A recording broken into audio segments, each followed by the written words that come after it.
என்னடா தாவேக கட்சிக்கு அதிமுகல இருந்து ஒவ்வொருத்தரா வந்து ஜாயின் பண்றாங்களே, திமுகல இருந்து ஒருத்தருமே காணவே எதிர்பார்த்தேன். இந்தா சார் சொல்லிட்டாரு, ஜனவரி மாசம் என்ட்ரு ஆகுறாங்களா, வெயிட் பண்ணி பார்ப்போம். திமுகவில இருந்து நிறைய பேர் ரெடியா இருக்காங்க, இப்ப வர மாட்டாங்க.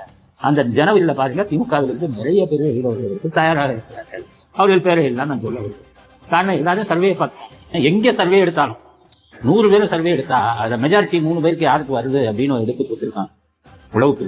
ஸ்டாலின் அப்படியே அதிர்ந்து உட்கார்ந்து விட்டார். திமுகவை விட மிக அதிகமாக முந்திக் கொண்டிருக்கிறது டிவிக்கு.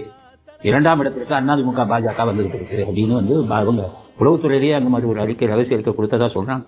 அப்ப பயந்து போயிருக்காங்க திமுக. அதனாலதான் நம்ம சேகர்பாபுக்கு தூது அனுப்பி எப்படியாச்சும் செங்கோட்டையை நிகழ்வுன்னு சொல்லியிருக்காரு ஸ்டாலின். காரணம் தோல்வி பயம் வந்து விட்டது. இப்ப பாத்தீங்கன்னா உதயநிதி தன்னுடைய பிறந்த நாள் என்ன சொல்றாரு, அடுத்த பிறந்த நாள்ல எங்க அப்பா முதலமைச்சர் ஆகணும், அதுதான் எனக்கு உண்மையான பிறந்த நாள். பயம் வந்துருச்சு. ஸ்டாலின் என்ன சொல்றாரு, 26 தேர்தலில் நான் தோத்தனா அரசியல் விட்டு ஒதுங்கிட்டு பயம் வந்துருச்சு. அது கூட பயம் வந்துருச்சு. அந்த பயத்தை உருவாக்குறவங்க யாரா இருந்தாலும் யாரா இருந்தாலும் நம்ம சப்போர்ட் பண்ணி தான் ஆகணும்.